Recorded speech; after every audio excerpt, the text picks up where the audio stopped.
Glory to God. Glory to God. Amen. Hallelujah. So we are continuing our series, embracing our role in God's household. Embracing our role in God's household. Last week, Minister Joe preached about the body of Christ. We are the body of Christ, and he teach a good sermon. I encourage you, if you don't listen yet to that message, the church as the body of Christ, I encourage you to listen. And today, I will talk about the church as the temple of God. The church as the temple of God.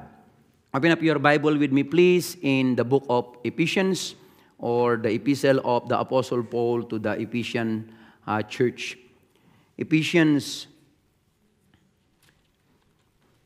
chapter 2, Ephesians chapter 2, verse 19.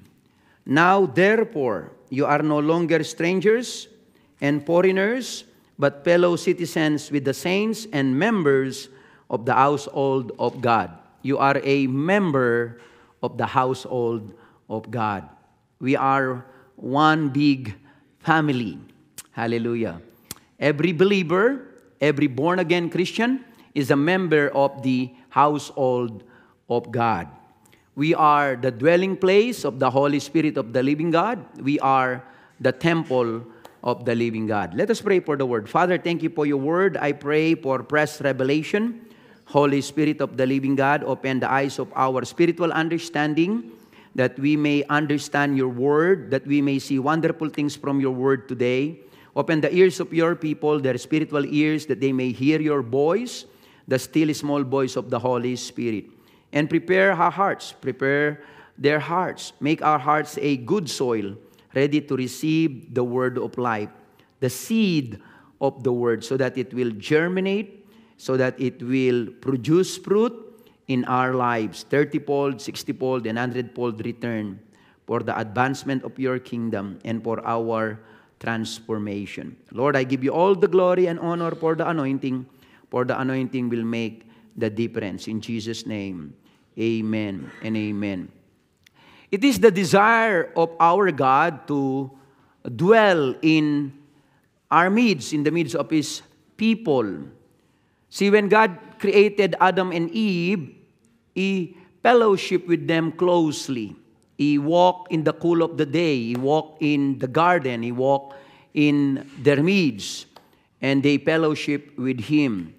But that sweet, intimate fellowship, that union and communion was disrupted by sin and Satan. Adam fall, Eve fall, they disobey the word of God, the command of God, not to eat, the forbidden tree, the forbidden fruit, the fruit of knowing good and evil, and they disobey God. And Satan tempted Eve, and since that time, that they were kicked out in the presence of God. They were kicked out in the perfect paradise, and sin entered their lives, curses entered their lives, and the whole world was cursed because of Adam's sin and rebellion. And since that time, a man tried to seek God through his own flesh, through religion, through different idol worship, and man lived in sin and rebel against God. And because man's sin went up to heaven, man planned to destroy his creation, destroy his creature, man.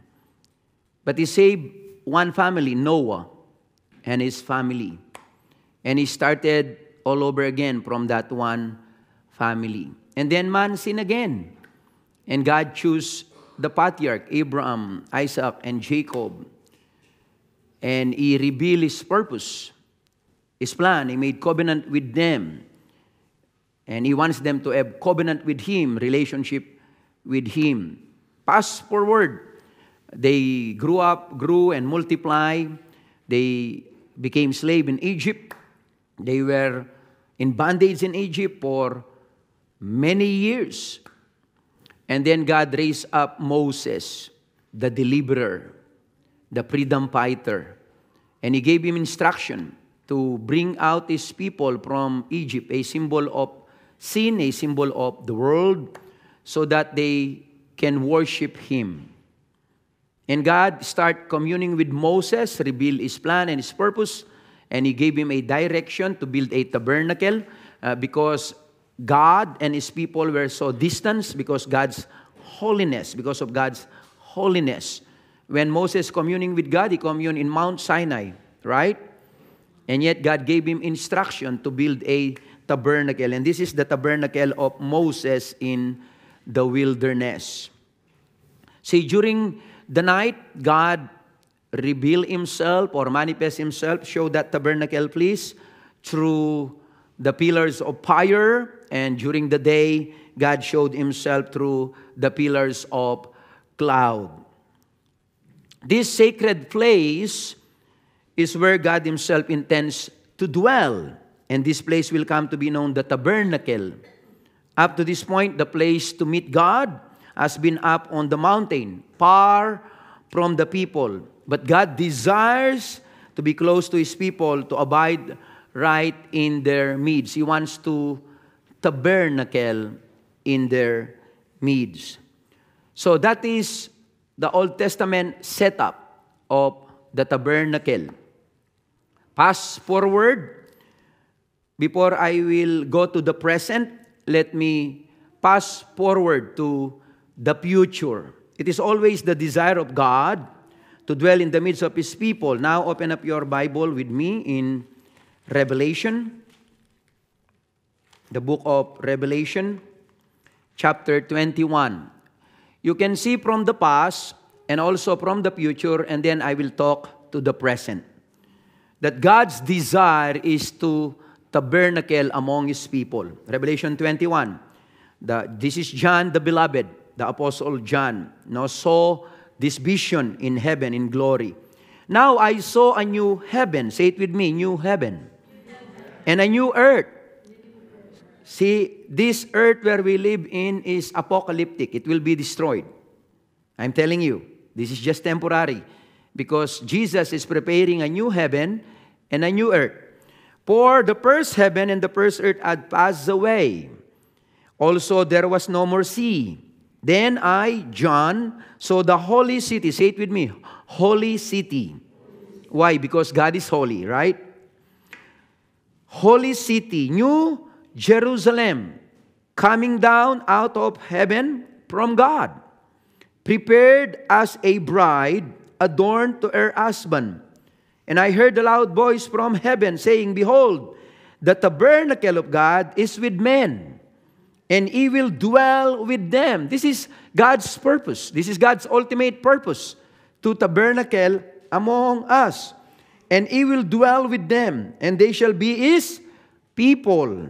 God Himself will be with them and be their God. Someday, we will face our Creator face to face. All born-again believers, all disciples of the Lord Jesus Christ, all Christians, believers, those who truly believe in Jesus, someday, God will tabernacle among us. He will be their God, and God will wipe away every tear from their eyes. No more crying. There shall be no more death, nor sorrow, nor crying. There shall be no more pain, for the former things have passed away. Means no more sickness, no more heartache, no more pain. Then He who sat on the throne said, Behold, I will make all things new. Say it with me. God will make all things new. God will make all things new. And He said to me, Write, for these words are true and faithful. These words are true and faithful because God is the one who promised and prophesied. And He said to me, He said to John, It is done. I am the Alpha and the Omega, the beginning and the end. I will give of the fountain of water of life freely to him who thirsts. He who overcomes shall inherit all things, and I will be his God, and he shall be my son. But the cowardly, these are the people who are not allowed in heaven, The unbelieving, cowardly means those who deny Jesus. The unbelieving, abominable, murderers, sexual immoral, sorcerers, idolaters, and all liars shall have not their part in the lake which burns with fire and brimstone. This is hell, which is the second death. May God bless the reading of His Word. So that is our future. God is preparing heaven for us. God is preparing heaven for you. A new earth, a new Jerusalem. And He will dwell in our midst. We can see Him face to face. We can behold God face to face. As of now, we need to enjoy His manifest presence. We need to enjoy His Holy Spirit presence in our hearts and in our lives. So, I will talk about the present. I just show you the past and the future. Now, let's talk about the present. In Ephesians chapter 2, Paul says, "Now, therefore, you are no longer strangers and foreigners, but fellow citizens with the saints and members of the household of God." We are members of the household of God. See, the word stranger here, xenoi, means an outsider, a person who does not belong. Isn't it we are hurt when someone throw us in the bus? Or just ignore you? Or just say that you don't belong here? No? That's hurtful. See, formerly, we are stranger, foreigner. We don't belong to the household of God. We don't belong to the family of God. We are Gentiles by birth. Means we are worshiping idols, different gods. Only Abraham, Isaac, and Jacob have covenant with God, and their children belong to the household of God because He made a contract with them, a covenant with them. So, therefore, we Gentiles, other nations, other people, they don't belong to that covenant, to the household of God. The word foreigner means, I love this in the Filipino language, in Tagalog. Sa mga Pilipino, parekoy. It's a different meaning. Parekoy means sojourner, alien, migrant, an exile. See, formerly we are an exile. We are migrant like us, OFWs, Filipino overseas Filipino workers, no? Overseas Filipino workers. We are migrant workers. We are expatriate, you know. And it is sad. I already served and stay in this nation for 3 decades, more than 3 decades, more than 30 years, 32 years. And yet I don't have the privilege of the nationals, you know. That is sad. You know, we don't have, we expat, we don't have the privilege of the Kuwaitis. Every month, they have a supply from their Jamia, their co-op. No? A sack of rice, oil, milk, and different kinds of groceries. Not only that, they are member of their co-op, and every year they have a percentage, you know, a return profit from what they spend to their co-op. That's why there are a lot of cooperatives all over Kuwait. See, our children, I have 3 children who grew up here in Kuwait. They don't have any allowance from the government. See, going to the hospitals, now we are paying bills. Some of them still not paying. See, there are a lot of privileges of being a citizen of a country, a nation. But we expatriates, we don't have those privileges. The word foreigner, paroikoi, means sojourner, alien, and migrant, and exile. We are formerly. There was a time when we were outside of God's kingdom. Did not belong to God and His kingdom. We don't have relationship with Him. We're sojourners living outside God and outside His kingdom. We are alien to God and His kingdom and His people. We're exiled to God and His people. Means we are separated from Him. We are not citizen of His kingdom. But listen to the word of the Apostle Paul, the word now, therefore. Oh, I love that. Now, therefore. This present time, what has been said before, in conclusion, no, in chapter 1, Paul revealed that we are no longer stranger and foreigners, but we are citizens. Say it with me, citizens with the saints and members of the household of God. You know, just like you Canadians or Americans, right? You have a privilege, you know, as citizens of your nation, right? You can travel easily and get your visa on site. We expats, you know, we need to fill all this 1,000 form, you know, in order for us to get the visa and then visit a foreign nation. So there is a privilege of your citizenship because you are a big nation and a powerful nation, you know. But thank God, we are no longer strangers and foreigners, but fellow citizens with the saints and members of the household of God. The word saints there means set apart, means chosen, predestined. Hallelujah. I love those words. See, you are set apart by God. See, before you are outsider. Now God took you, put you under His wing, no? Adopted you as a child of God and give you a new life, a new identity, a new citizenship. I love that passport. You see that green passport? Hallelujah. You know, you have now a passport in the kingdom of God, sealed by the blood of Jesus and the Holy Spirit of the living God. That's your ticket to heaven. When you receive Jesus as Lord and Savior, God gave you a passport, and that passport will not expire.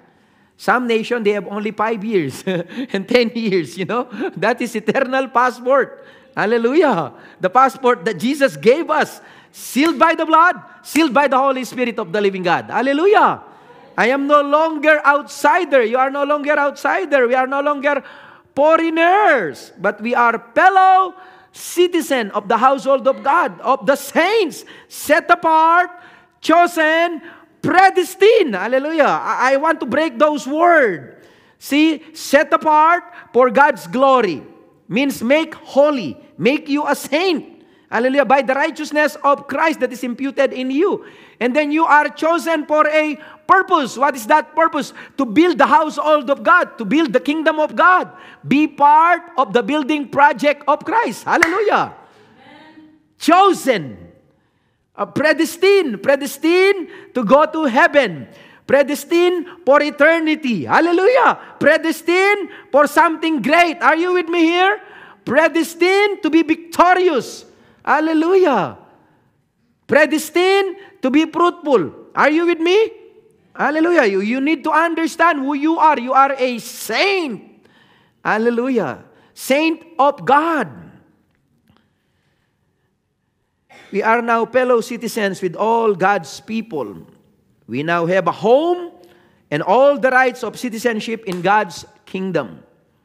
See, our home is where God is present. And where He is in our midst every time that we dwell together. He is in the fellowship of the brethren, the household of God. And Pastor Joe explained that properly last week. That in the gathering of the saints, the fellowship of the saints, the Holy Spirit of the living God dwells. He dwells in our midst. 2 or 3 gathering together, He is there in the midst of them. The beloved John said, our fellowship is with the Lord Jesus Christ and with the Father and with the Holy Spirit, the communion of the Holy Spirit. May the love of God and the grace of the Lord Jesus Christ and the fellowship, the communion of the Holy Spirit be with you now and forever. Means we are communing with God. We are communing with the triune God. God lives in our midst, and therefore we commune with Him every time that we pray, every time that we raise our hands, every time that we praise, every time that we worship, we're communing with Him. We are fulfilling our calling as the temple of God. We are a royal priesthood, bringing praises to Him, basically ministering to Him. He ministered to us, and then we also minister to God's people. Hallelujah. Amen. Number 2, we are God's family. Note the household of God. We now live in the same house with God and His family. And all the experiences of God's family are now ours. See, God has a business in His family. He has a purpose for His family. Correct? What is His purpose? To build His family. To grow His family. To multiply His family. God, our Heavenly Father, has all the promises, responsibilities to build His family, provide for His family, take care of His family, take care of all of His children, provide for all of His children, protect His children, build up His children, hallelujah, provide for His children, strengthen, empower His children. See, God as our head, as our Father, has the responsibility. His responsibility is to take care of us, to provide for us, to protect us, but we have also our responsibility. And that is to respond to His love, to His care, to His concern, to help in the household of God. And also be part of God's provision and protection. We need to protect each other. We need to train each other, encourage one another, pray for each other, fellowship together. See, these are all God's responsibility, but He wants us also to respond and be our responsibility. Hallelujah. It is not healthy that only the parents are the one who is taking care of the children, correct? Providing for their children, correct? We also want our children to participate, hallelujah, to help the parents in building the household. Same thing with God. We are God's family, big family. The local church, small family. At LCC, we demonstrate that. We have our house churches. We have our congregation. And we have also the universal church of the Lord Jesus Christ. All of our brothers, all of the born-again Christians, Pentecostal, Baptist, full gospel, those who are Christ-centered, Bible-based, and Spirit-filled believers, are our brothers and sisters. Is the universal church of the Lord Jesus Christ. A big family. Hallelujah. Local and also global. That's why last weekend, we went to KSA. We were invited, to minister to our people in their 3rd anniversary. And also we did, the Holy Spirit, Halpa Holy Spirit weekend.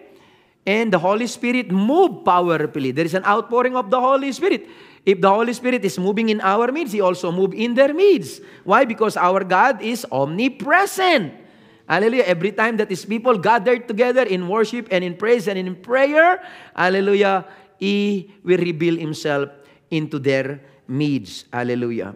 John chapter 1 verse 12, but as many as receive Him, whom? Jesus, to them He gave the right to become children of God, to those who believe in His name. The question is, do you receive Him? Do you believe Him? If you believe in Jesus and receive Jesus as your Lord and Savior, you have the legal right to be called a child of God. Do you understand that? Every child of God, they have the right to their inheritance to their father. It is clearly demonstrated to the prodigal son. See, the prodigal son, hallelujah, claim, his inheritance to his father, and the father gave it to him. See, that is a typology of God. And then he sinned, he rebelled, he returned back, and then the father restored again his inheritance. Same thing with us. We ruin our inheritance in sin, our purpose, but when we return to Him, He restored our inheritance. See, if you have a legal right to ask your Heavenly Father for your inheritance every day. Hallelujah. The question is, do you know your inheritance? Read Galatians chapter 3. And the Apostle Paul explained our inheritance in Christ. Our inheritance in Christ are the blessing of Abraham. Do you know that? Whatever God's promise to Abraham is the same promise that you have. And you have legal rights, hallelujah, to ask for your inheritance in Christ. Amen. The problem is they don't ask. They don't pray. That's why they don't receive their inheritance. Only portion. Sweya, sweya. La la la la abibi. Lasim wajid. Kabir. That's why there are many poor Christians. Spiritually poor Christian. The Bible says we are rich, we are blessed for every spiritual blessing in the heavenly places. But do you know your inheritance in Christ? You have a legal right to call your Abba Father to provide for you every day. But you have also the responsibility to obey Him, to please Him, to honor Him, to serve Him. Hallelujah. God will not bless a rebellious child. Again, it is demonstrated in the life of the prodigal. I was former prodigal. That's why I knew how to be far away from God. But when I returned, God restored my inheritance. Hallelujah. And He blessed me and He honored me because I'm honoring Him and I'm serving Him. Hallelujah to the Lord. You have a legal rights to your inheritance. Look at your brother and sister. Tell him to her, you are rich in Christ. It doesn't matter whether you have KD or no KD. You are rich in Christ. Hallelujah. Do you know your richness in Christ? Do you know? Hallelujah. Your richness in Christ, money cannot buy. Can you buy salvation? No. Can you buy grace? No. Can you buy the love of God? No. Can you buy the presence of the Holy Spirit? No. Hallelujah. You are rich in Christ. Amen. And you can enrich others. Hallelujah. Number 3, we are God's building. Being built on the foundation of the apostles and prophets, Jesus Christ Himself being the chief cornerstone. Hallelujah. Who are the builders? The apostle and the prophets. Now, in Ephesians chapter 4, the fivefold ministry, the apostle, the prophet, the evangelist, the pastor, and the teacher. So they are the one who is building the church, the body of Christ. Who is the foundation? Jesus Christ. Who is the cornerstone? Jesus Christ. Hallelujah. Is the capstone, is the foundation stone, or the cornerstone. See, without the foundation, or the capstone, or the cornerstone, see, the building will fall. Are you with me here? See, this is a architecture word. You know, the Apostle Paul used a building stone, a cornerstone, a capstone, you know, in order for us to understand the importance of Christ. Without Christ, there is no Christianity. Without Christ, there is no church. Without Christ, no salvation. Hallelujah. Remove Christ in the church, it's not a church at all. It's just a club or a religion, a work of man. See, that's why Christ said, build your life on the rock, not on the sinking sand. So that troubles of life, storms of life will come if you will build your life in Christ. You know, you are still standing in a solid rock, solid foundation, built on the Word of God, the Word of Christ. Are you with me here, my brother and sister in the Lord? That's why at LCC, we faithfully, consistently, persistently preach the Word of Christ, the Word of God. Hallelujah. Because it's the only foundation. And Satan wants to destroy the foundation. That's why he wants to steal the Word of God in the parable of the sower. Are you with me here? The sower planted the seed, and immediately the birds came, and they steal the seed. So, you know, some seed fall to a hard soil, some fall to a stony soil, some fall to a thorny soil. See, those who fall to a stony soil, see, the word was choked because people were so concerned with the things of the world, their own career, you know, their plans, their dreams. So the word was choked. Those seeds that fall to a stony soil, see, again, the word also was choked. Why? Because of the worries of the deceitfulness of riches, the things of this world. See, the seed is not growing, but thank God for the good soil. Anything that you plant to a good soil will produce 30-fold, 60-fold, and 100-fold return. Hallelujah to those who have a good soil. See, it's important for us to understand the cornerstone of our faith. And Jesus Christ is the cornerstone. And we are all the builders. Hallelujah. We are part in building the kingdom of God. See, let me break this. The symbolism of the chief cornerstone says 3 significant things to us. Number one, the cornerstone is the first stone laid. Number two, the cornerstone is the supportive stone. Number three, the cornerstone is the directional stone. Let me explain one by one. And being made perfect, he became the author of eternal salvation unto all them that obey. Means Jesus, the cornerstone, is the captain of our salvation. Without the captain, the boat will not move. Without the cornerstone, the building will not be built. Are you with me here? Without Christ the Savior, there is no salvation for our sins. We will go to hell, all of us. We will be doomed. Hebrews 12:2, looking unto Jesus, the author and finisher of our faith. Say it with me. Author is not only the author, the Alpha, but he is the finisher, the Omega. He is the beginning and the end. Hallelujah. He author your salvation. Your salvation is a gift from Jesus. It's not the work of man. That's why all religion will crumble someday. All religion will fall someday. I don't care whether it is a Muslim religion, Hindu religion, Buddhist religion. All works of man will be destroyed. Because there is only one foundation. There is only one cornerstone. And his name is Jesus. If you don't believe in Jesus and you reject Jesus, see, the capstone that was rejected by men someday is the stone who will destroy you. Looking unto Jesus, the author and the finisher of our faith, who for the joy that was set before him, endured the cross. Why Jesus was able to endure the cross? Because of the joy of our salvation. Because he saw, he envisioned that someday Alan will be saved. Dr. Alec will be saved. Grace will be saved. Sarah will be saved. See, the joy of seeing people getting saved, the joy of seeing, envisioning people delivered from the hands of Satan, from the kingdom of darkness and translated into the kingdom of light, the kingdom of Jesus Christ, the joy of our salvation. See? You want to overcome persecution? You want to overcome loneliness? You want to overcome worries of depression? Hallelujah. See to it that you are walking into the will, perfect will of God. Winning the lost, making disciples, serving Jesus, honoring Jesus. See, God will fill your heart with joy. Hallelujah. Are you seeing the joy of the salvation of others? Your family, your friends, your co-workers, coming into the saving grace of Jesus Christ. See, Jesus endured the cross because of the joy of seeing people getting saved. Hallelujah. And of course, the joy of resurrection, the joy of ascension, the joy of His reunion with the Father. Are you with me here?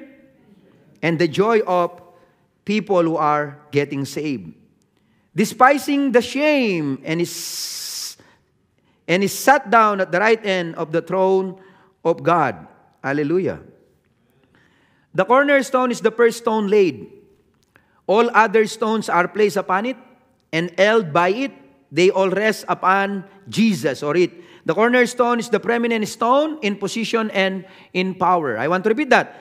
The cornerstone is the preeminent stone in position and power. Jesus is the preeminent stone in position and in power.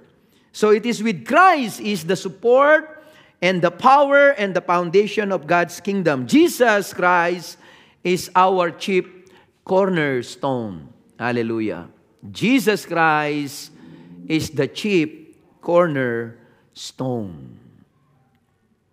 Matthew 16, 18, 19, Jesus said to Peter and his disciples, "And I also say to you that you are Peter, and on this rock I will build my church." On this rock, the confession of Peter that Jesus Christ is the Messiah, the Son of the living God. On this rock I will build my church, and the gates of Hades or hell shall not prevail against it. There is a spiritual warfare. Satan wants to destroy the church. He wants to do harm to the church. He wants to destroy your relationship with God, your relationship with your family, your husband, your wife, your children, our relationship as brothers and sisters, the relationship of the brethren, the church. That is Satan modus operandi. That is his tactics. That is his strategy. See, the gates of hell shall not prevail. He will try to prevail, but thank God, he will not prevail. Because Satan's head was destroyed on the cross of Calvary. That's why Jesus wants us to walk into that victory, into that authority. And I will give you the keys of the kingdom of heaven. Say it with me, keys of the kingdom. See, we have authority in our hands. We have keys of the kingdom. And whatever you bind on earth will be bound in heaven. What's that? Authority. We have authority. And whatever you lose on earth will be loose in heaven. See, Jesus Christ gave the keys of the kingdom into the hands of His people, to the church. Are you using the keys of the kingdom? Opening, new doors, new territories. See, God already opened to us KSA, 20 years ago or 18 years ago, we are praying for KSA, and now they opened the door, and they are praying. I was surprised. They are praying also there. See, God is opening doors, former doors that are closed, because God gave us the keys, and we need to use these keys in prayer, in love, in concern, in grace, in reaching out to people. Hallelujah. The problem is sometimes we shrink. We're intimidated. We're afraid. No. We have the authority. Hallelujah. The authority of Christ, the authority of God. In the name of Jesus, we can bind and loose. Means we can release, hallelujah, the blessing of God, the purpose of God, the power of the Holy Spirit. When the Holy Spirit shall come, you will receive power. You shall be my witnesses. Where? In Jerusalem, in Judea, and Samaria, to the ends of the earth. Here in the Middle East. Hallelujah. Christ is the captain of our salvation. All others are crew members who follow Him. Hebrews chapter 2 verse 10. For it became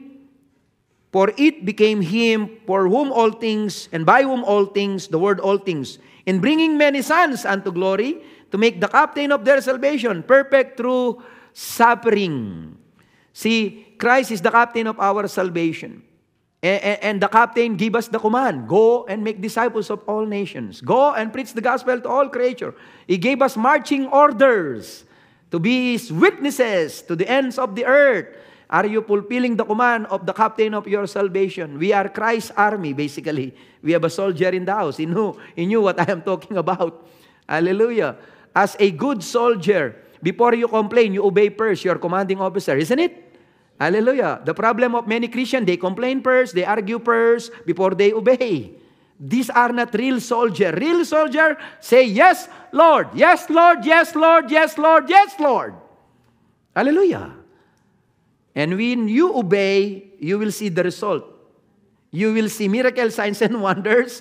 You will see blessing. You will see God's provision. You will see fruitfulness. Because you simply obey. That is what the disciples did. When Jesus called them, follow me, and I will make you fishers of men. Immediately, they left their nets, and they obeyed. That's why they became powerful people. Powerful apostles. Are you with me here? Hallelujah.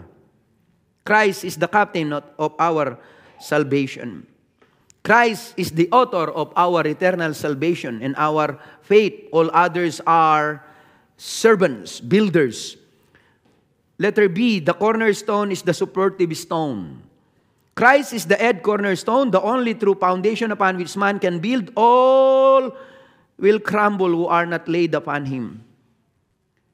Can we read Colossians 3:11 all together? Say it with me. For other foundation can no man lay than is laid, which is Jesus Christ. Hallelujah.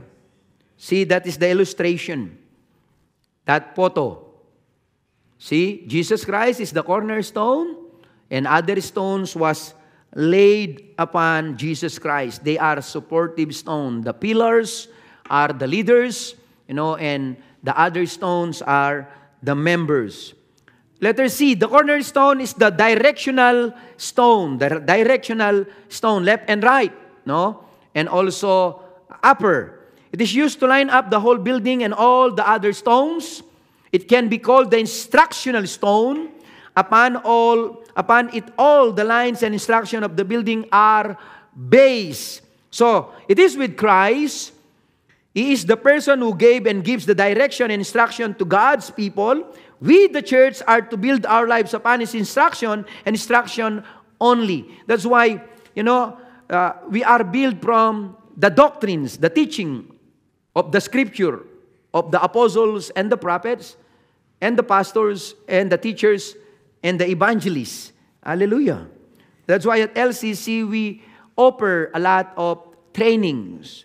We have our IDT, Intentional Discipleship Training, and those who are going faithfully, patiently into all of this training, this instruction that Jesus gave to this church, Life Connection Ministry International. When they leave Kuwait, they are the one who are being used by God, planting churches, starting new small groups, opening alpha courses, making disciples. Hallelujah. They are seeing the fruit of their labor and their faithfulness here and there. See, just like in UK, ordinary nurses like Claire, she came to the saving grace of Jesus Christ here, in Kuwait through the Alpha course, and she's just 5 years old believer, 5 years old believer when she left Kuwait, and now she's a church planter. We have a house church in Basingstoke. Kevin got saved. Her daughter got saved. She shared the gospel to her co-workers. And now we have a growing church in our house. Hallelujah to the Lord. 5 years old, believer when she went out from Kuwait. And now she is a minister of the gospel. Hallelujah. Give God the glory in the life of Sister Claire. Amen. Amen. Hallelujah. See this illustration? That's the illustration. Hallelujah. Number 4, it is a growing organism. Say it with me. Growing organism. See, in whom the whole building being fitted together grows, the word grows, into a holy temple in the Lord. See, the word grows is a biological word. The idea of a living organism. If Christ is the cornerstone, the chief stone, we are the living stone, according to the Apostle Peter, right? We are a living organism, a living stone. Colossians 2:6-7, as you therefore have received Christ Jesus the Lord, so walk in Him, rooted and built up in Him, and established in the faith, as you have been taught, abounding in it with thanksgiving. So we need to be rooted and build up in Christ. Hallelujah. That is our 2.7 series. Isn't it that Sister Grace is teaching, taught her disciples, and now her disciples are teaching their disciples and our whole church about growing strong in God's family, being rooted in Christ and build up in the faith. Hallelujah. We need to continue to grow, to be built up in Him. John 15:4, abide in me, says Christ, and I in you, as the branch cannot bear fruit of itself unless it abide in the vine. Neither can you unless you abide in me, says Christ. I am the vine, Jesus Christ said. You are the branches. He who abides in me bears fruit, and I in him. Without me, you can do nothing. That's why we need to commune with Christ every day. We need to abide in the vine, because the branches cannot produce fruit without the vine, without the cornerstone, without the foundational stone. All of your spiritual blessings, spiritual energy, spiritual power, spiritual gifts are based on your union and communion with Christ. You want to operate into those gifts powerfully? You need to abide in Christ. Stay with Him. 1 Peter 2:4 and 5, coming to Him as to a living stone, rejected indeed by men, but chosen by God and precious. You also as living stones are being built up, a spiritual house, a holy priesthood, to offer up spiritual sacrifices acceptable to God through Jesus Christ. See, we are also a spiritual house. You are a spirit being, living in a body. You are not only a physical being, but you are a spiritual being. See, in Ezekiel 36, the Lord promised to prophet Ezekiel and his children that God will give them a new heart. Why? Because God wants to live into that heart, that new heart. Why? Because God is holy. So in order for the holy God, the Holy Spirit, to live in your heart, He needs to give you a new heart. You need to change your heart. There will be a spiritual operation, heart operation, a change of heart. And then He said in Ezekiel 36:26, I will give you a new spirit. Small letter S means human spirit. That's why Jesus explained to Nicodemus in John 3:3-6, you must be born again, born in the Spirit, born in the kingdom of God. See, He said, I will give you a new heart, I will give you a new spirit, and then I will put my Spirit within you. Capital S, the Holy Spirit. For what purpose? And I will put my word or write my word into your heart. See, without the Holy Spirit, without transformation, without a changed heart, we cannot obey the commandments of God. We cannot obey God. Why? Because we have a simple heart. And a simple heart will produce simple character. Are you with me here? That's why it is important for us to understand that we are a spiritual dwelling place of the Holy Spirit. You are a spiritual being, a temple of the living God, dwelling place of God in the Spirit. Encourage your brother and sister. Tell him, tell her, you have God in you. God lives in you. Hallelujah. The Holy Spirit lives within you. Or do you know that your body is the temple of the Holy Spirit who is in you? See, you are the temple of the Holy Spirit, whom you have from God. And you are not your own, for you were bought with a price, or at a price. Therefore, glorify God in your body and in your spirit, which are God. See, this body is the temple of the Holy Spirit. So this body needs to honor God, to please God, to glorify God. That's why Paul says, offer your body as a living sacrifice, wholly acceptable to God. Do not be conformed to the pattern of this world, but be ye transformed in the renewing of your mind, so that you will know what is God's best and God's perfect will for you. The only way that we can know God's perfect will in our lives is to renew our mind and to offer our bodies as a living sacrifice, holy and acceptable to God. So every day we need to do that. Lord, I offer my spirit to you today. I offer my soul to you today. I offer my mind to you today. I offer my heart to you today. I offer my emotion to you today. Lord, I offer my whole being to you today. This is your temple, so be glorified in this temple. Hallelujah. In Jesus' name. Amen. We need to do that kind of act. Because the Holy Spirit of the living God dwells within us. And when we are disobeying God, walking in the flesh, walking in sin, in rebellion, in disobedience, we are grieving the Holy Spirit. We make God sad. Do you want you kids, after all the sacrifice, the love, care, concern of your parents, paying your education, providing for your meal every day, hallelujah, taking care of you since childhood, and then at the end, you will just despise them, dishonor them. What will they feel? After all the love and care they did to you, they will be sad, they will be grieved. Or some will get mad or angry. Same thing with God. See, when we are walking in disobedience, the Holy Spirit of the living God is grieving. When we are walking in obedience, God is smiling at us. He is pleased with us. And in return, when God is pleased with us, the joy of the Lord will be our strength. Hallelujah. Are you with me here? So, protect your temple. Build your temple. Means your body. Or do you not know that your body is the temple of the Holy Spirit who is in you, whom you have from God, and you are not your own? See, your body now belongs to God. You are not your own. Why? Because He purchased you with His own life, His own blood. Are you with me here? For you were bought with a price. You were bought with the price. Hallelujah. Look at your brother and sister in the Lord. Tell them, your salvation is priceless. It's free. It is only by His grace, but it is priceless. Right? We cannot pay it. We cannot pay our salvation. It's priceless. It's not a cheap grace. Hallelujah. It's a priceless grace. It is the life of Jesus Christ. You were bought with a price.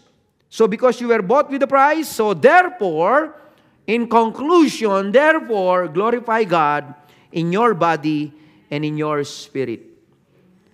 We need to live for the glory of God. We need to glorify God in our body, in our soul, and in our spirit. Let us stand and let us pray. Father God, thank you, Lord, that you choose to dwell in our hearts. We are your temple. We are the temple of the living God. And Lord, sanctify this temple. Help us to sanctify this temple every day. Lord, help us to walk in holiness and righteousness by the imputed righteousness of the Lord Jesus Christ. Lord, we offer our bodies to you as a living sacrifice today for your glory and honor. And Lord, forgive us if there are times that we walk in disobedience, walking in dishonoring your name. Forgive us, Lord, and protect us, Holy Spirit, not to do that anymore, but to walk in obedience, in honor to your name. Lord, to offer our bodies to you every day as a living sacrifice, holy, acceptable into your sight. Lord, thank you that you dwell in our midst and you dwell in our hearts. And we give you glory for that. In Jesus' name, amen. Receive God's benediction.